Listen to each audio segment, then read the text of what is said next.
Welcome to Linda's Corner. My name is Linda Bjork, and today we're going to be talking about changing the world from the inside out. I'm delighted to welcome special guest Ann Hince. Ann is the author of A Pathway to Insight, and she has been actively changing her own world from the inside out. You can learn more about Ann and her work on her YouTube channel, and I'll include a link in the description. Welcome, Ann. I'm so glad that you could join with me today. Thank you. It's lovely to be here. I am delighted to be talking to you today, and I know that you have had a personal story of healing from the inside out. Would you be willing to share your journey to healing and to change? Sure. I think, like most people, it's been quite a long journey.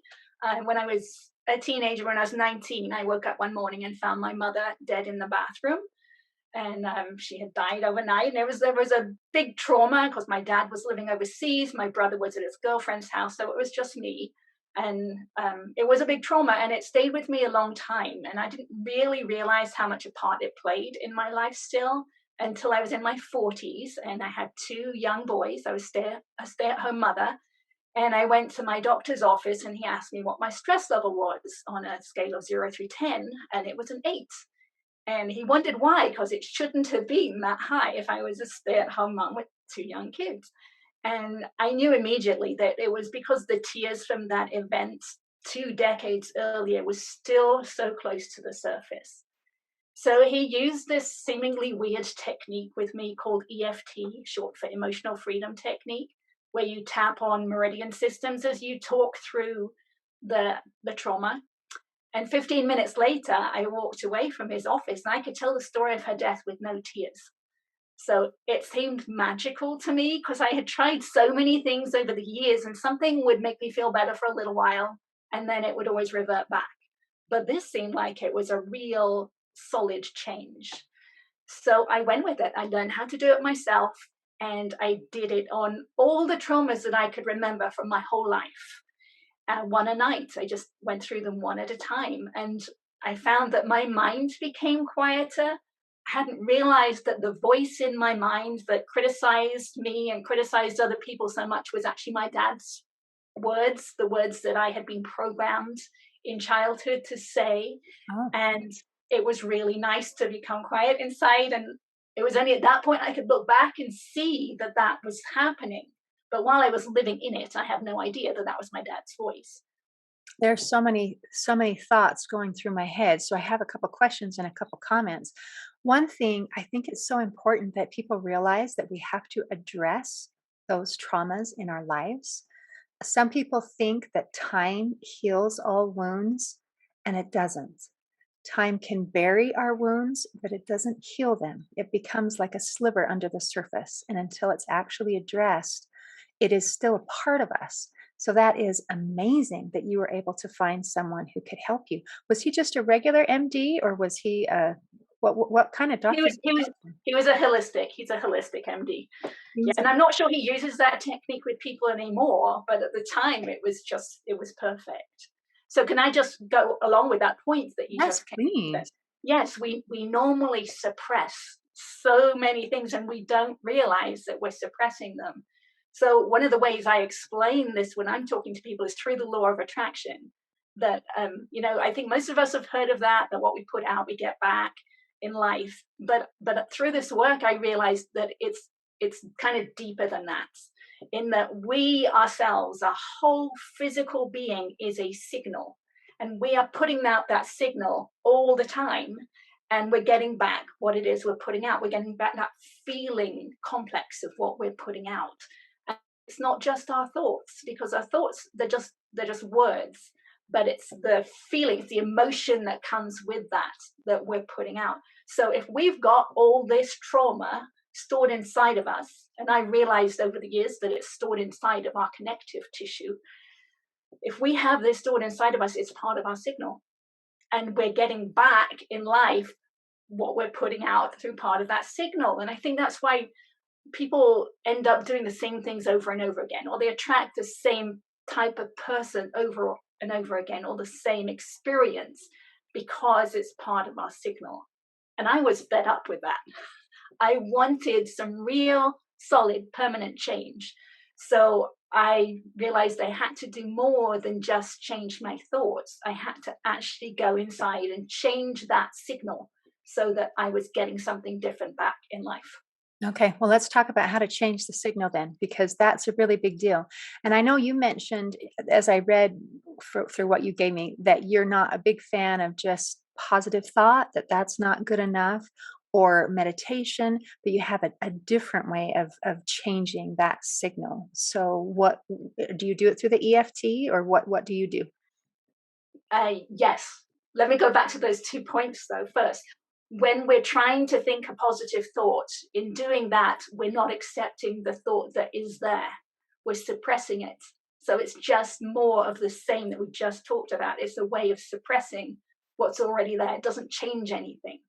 So that's why I don't think positive thinking works. Actually, I tried it for many years and it didn't work. So I know that. And meditation does have some benefits because in the moment that you're meditating, you're quieting your mind. So in that moment, you're putting out a good signal. So in the future, you're going to be getting more peace back because you're emitting peace. However, it's not a permanent change.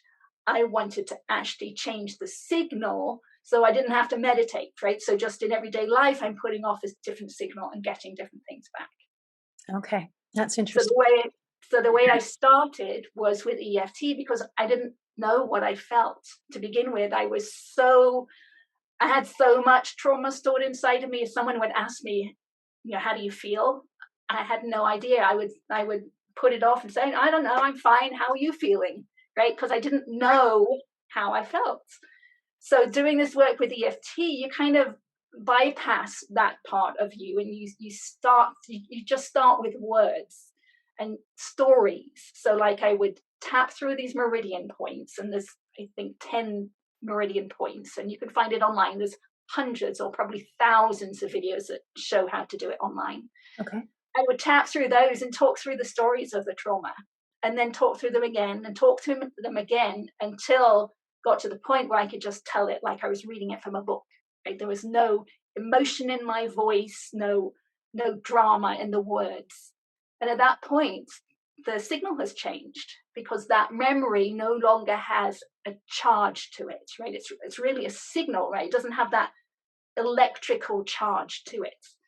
So that was the first step, and that was the biggest step because that allowed me to get in touch with how I felt, right?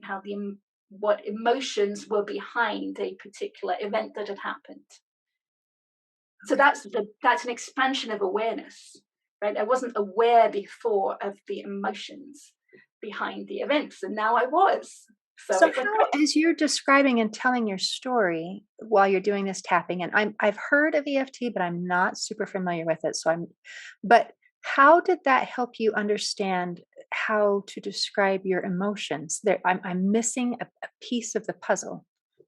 Well, like if I would start with, okay, my dad shouted at me, right? I remember my dad shouting at me, Okay. right? So those are just words. That's just a story. And then I can ask myself, well, once I've tapped through that a little bit, I can ask myself, well, how did I feel about him shouting at me? Well, that was scary. Right? It was scary when he tapped at me, when he shouted at me. So then I can tap on that. It's like it was scary. And as I'm saying those words, that story inside of me, the physical sensations associated with being scared at my dad shouting at me, those are being felt. And as they're being felt and being tapped on, that fear is being released from the body. Interesting. Okay, so you actually ask yourself a question and you figure it out and you're addressing it through words, something that comes of words as you figure out, okay, so that was a piece I was missing. That's Right. helpful. Thank you.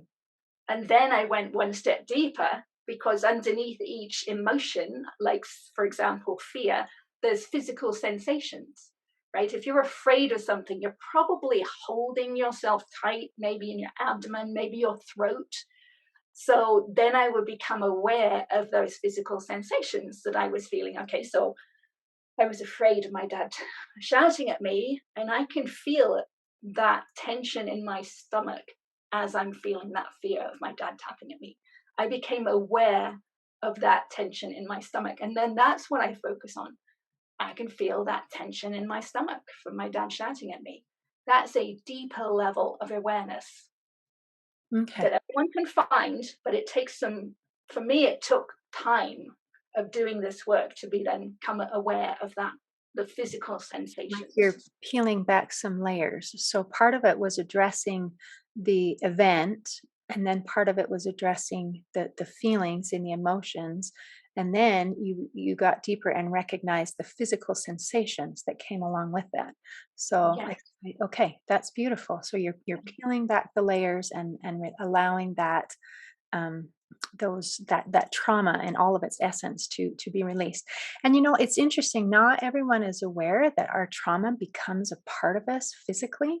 It is becoming more accepted and more understood than it ever has been before. There's a book called oh, now I'm forgetting. The Body Keeps the Score, which is written by a doctor, where before these types of books were written more by alternative medicine or other people. So it's interesting. I think as we get a little closer, so that mainstream accepts some of these ideas more than they ever have before, which is I think helpful. I think it's helpful to be able to explore different options and see, I feel comfortable with this. This resonates with me. Or there's another route and I feel comfortable with this one. So I'm so happy that you have found something that is really working for you. And and I understand, because I saw some of your x-rays, that this not only has helped you feel at peace, but it has made physical changes in your body as well. Yeah, so I actually went beyond where I had just said that I had gone. Once I became aware of those physical sensations, I would start to what I call feel my feelings. So like I would lie on the sofa or when I was doing the dishes and I would think a thought and then feel the feelings, the emotions that came up with it and then let it go. So I did the collective traumas of our society. I did 9/11. I did the Loma Prieta earthquake, the tsunami. I would think about the event, feel those physical sensations, let them go, then think about the event again, feel it, let it go, do it over and over again until there were no more sensations left or I had had enough. So at some point during that, I realized that my awareness stayed inside my body. So imagine you've got a toothache or something or a stomach ache. You can feel that pain inside of you. And when it's gone, you're not normally aware. You can't normally pinpoint where it was again. Well, I could keep my awareness inside and move my awareness around, which is what I call insight. I think that's the original meaning of the word insight, inside sight. It makes sense.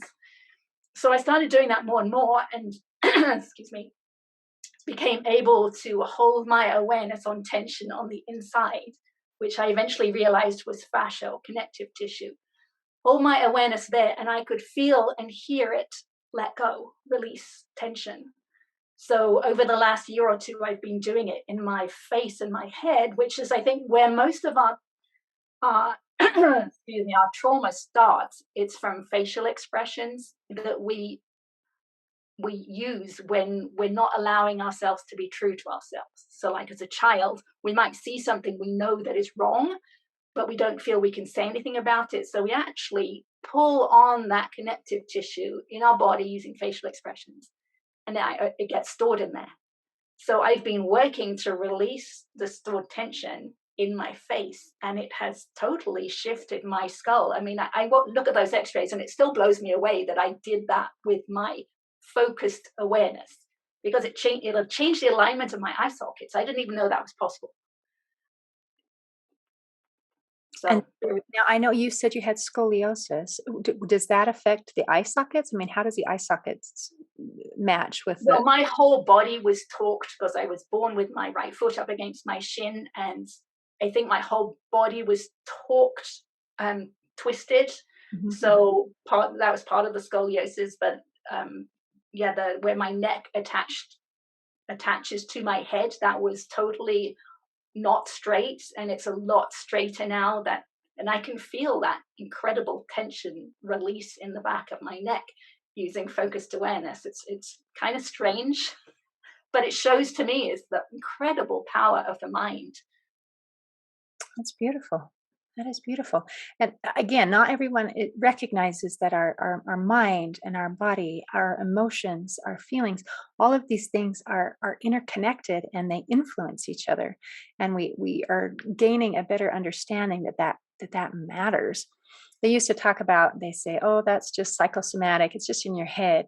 Well, psychosomatic means we started with maybe stress or trauma or something, and that it literally affects the body. It's not in your head anymore. Now it's everywhere, wherever that case may be. So again, that's something that is becoming a little bit more understood. And I'm so happy that you're seeing such incredible success. That's quite amazing. Thank you. Yeah, I'm amazed too. I didn't know the possibilities when I started this work because my goal was just peace of mind. And I didn't expect there to be physical changes along the way. So it's been really nice to have it happen for sure. Oh, that's magical. Well, can you tell me a little bit about your book then, and what are you teaching people? This is about insight. So is it teaching people how to follow this process of being able to become more internally aware? It is. It's called A Pathway to Insight because I know there could be other pathways too. And the first part of the book, I talk about the law of attraction because that I feel is the basis. Because until you know why it's important to change, there's less incentive to do it. But if you know that you are a signal and you're getting back what you're putting out, I feel there's more incentive then to change. And then I go into the steps that I took that I described. The first step being EFT and how I did it with all the different traumas, and go through that process. And then I go deeper and deeper until actually insight is achieved, which gets a little more complex for people to understand, right? As your awareness expands, you understand more. So someone diving in would not understand what I'm talking about step 4 until they've actually gone through step 1. And my YouTube channel, I feel like I'm putting out there some more spiritual, in depth things, my real truths for those who are really intrigued with that part of the pathway. But also, I'm going to be putting out more general things because I feel like we can change the collective of our whole world by this work of letting go of the emotions that we're feeling, because we know there's so many of those around right now. We're so divided on so many issues, but it's not the issue that's important, it's the emotions that we're feeling. And if we do this work and let go of those emotions, then we can come together in the middle. And we can have a conversation, a dialogue without it being an emotionally charged dialogue, which is Yes, usually just two parties trying to convince someone else of their opinion. So that's very interesting. And I thought it was interesting how you mentioned that you went through the process of global events, things that were bothering you. Right now we have there's a fear mentality in a lot of people are struggling with, like, oh, COVID is a problem and this is a problem, and there are real problems. So how can you help us to, I don't know, be able to work through that? I'm assuming just the same process where there are situations out there, but as we can calm our own emotions down, then we're able to handle the situations that come up. that's true. But the second part of it, which goes back to the law of attraction, is we replay things over and over in our lives until we become aware of them and let them go. And at that point, we don't we don't attract them anymore. So if we let go of all our fear around, say, wildfires and droughts and hurricanes and all those things, if we let go of all that fear, then I believe we won't attract them anymore. And then climate change doesn't have to come about because there's no need, because we've let go of all the emotions around it. Same with COVID, same with abortion, same with race issues, same with everything, really. That's when things start to change. If the emotions have gone, you don't need to attract them anymore. That would take a lot of people being on the same page in order to make that kind of change. That would be Right. But it always starts with us. Indeed, everything starts with ourselves. That's super important. Now, there is a common feeling that we're not, or idea, not feeling, that we're not supposed to feel our feelings. That "Oh, you shouldn't be feeling that, or you shouldn't."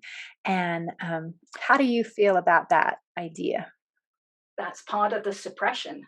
It's like, no, absolutely not. I tell people, if you feel hate, and we're told we shouldn't hate people, but if you feel hate, I have them tap out hate, because I would much rather it be gone from my body than have it live inside being suppressed.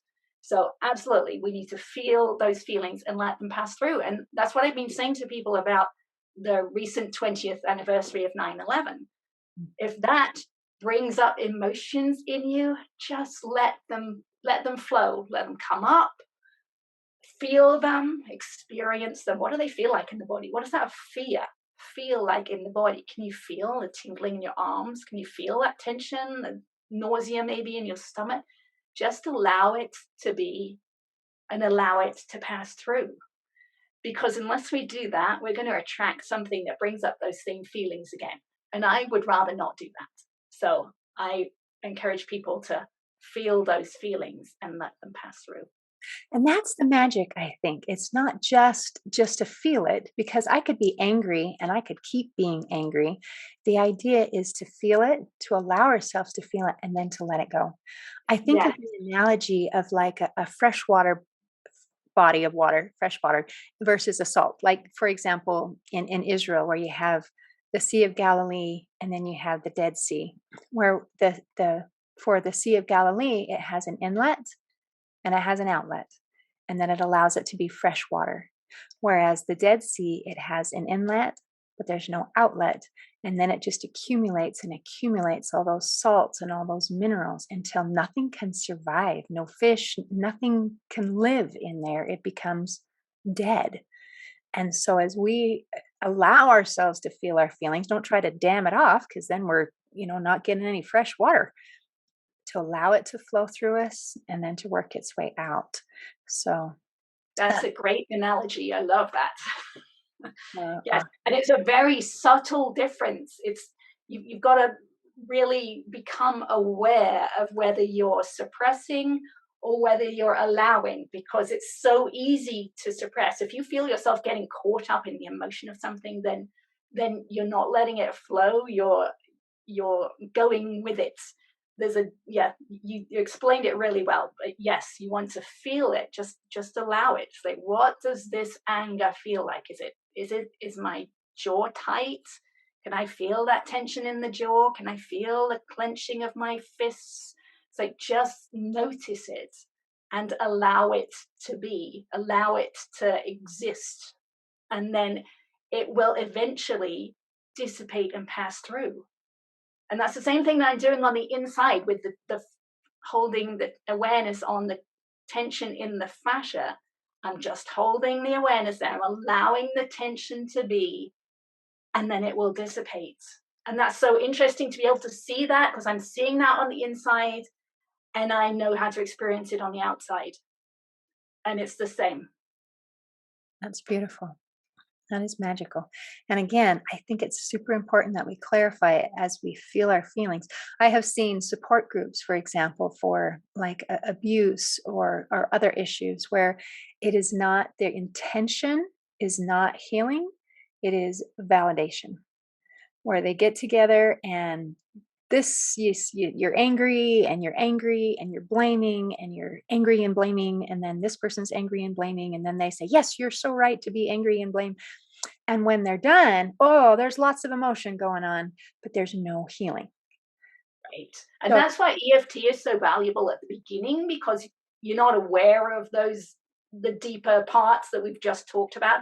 But if you're tapping and validating and tapping and expressing that anger, it does work. It lets go of that emotion and allows calmness and peace to come in. It's a little weird for people to see, and sometimes they feel embarrassed to do it. I mean, if you're in a group, I do have groups where we do it together, so that it's not as embarrassing. But you can talk through events as a group and just tap as you're talking through them, and it allows that emotion to dissipate.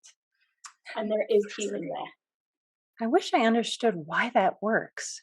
And then I would feel even more comfortable about, I guess sometimes it's just try it and see. And I guess that's way to get your own validation. It's like an energetic interrupt into the connective tissue of the body. And I did try it out. So, like a day or two after I came back from the doctor's office, we had a 17-year-old cat that needed daily saline injections. And the first time I tried it, because I hate injections, my hand was shaking so bad.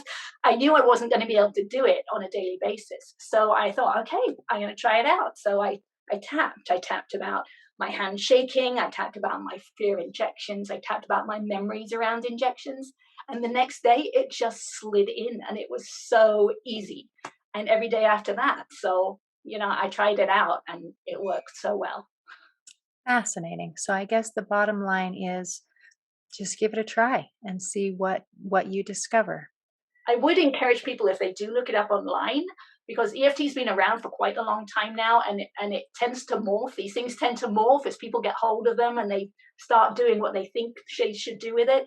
So a lot of the videos about EFT online are about positive work, but the power in EFT is letting go of the negative because we are perfect on the inside. We're totally perfect once we let go of our baggage. So EFT is there to let go of the baggage.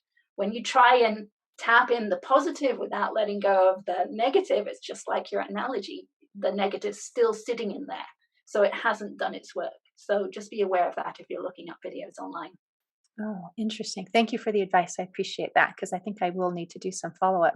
I really have enjoyed our conversation, and I feel enlightened. And I feel it's like it's piqued my curiosity a little bit because, like I say, I have heard a little bit about EFT, but I'm really not super familiar with it. So I think that maybe deserves a little bit more research. So thank you, and thank you for sharing and helping. You've had your own experience, and now you're reaching out and helping other people or offering that help. Yeah, I want to get this information out there because we are incredibly powerful and I think we need to exploit that power. Fantastic. Well, in closing, I'd like to share a quote from Heartfelt Quotes. It says, "Your feelings are valid. You have every right to feel whatever emotion you want. You aren't being dramatic. You aren't over exaggerating. You're feeling. And that's okay." Today, I invite you to give yourself permission to feel your emotions, to accept them, and to let them go. See you next time on Linda's Corner.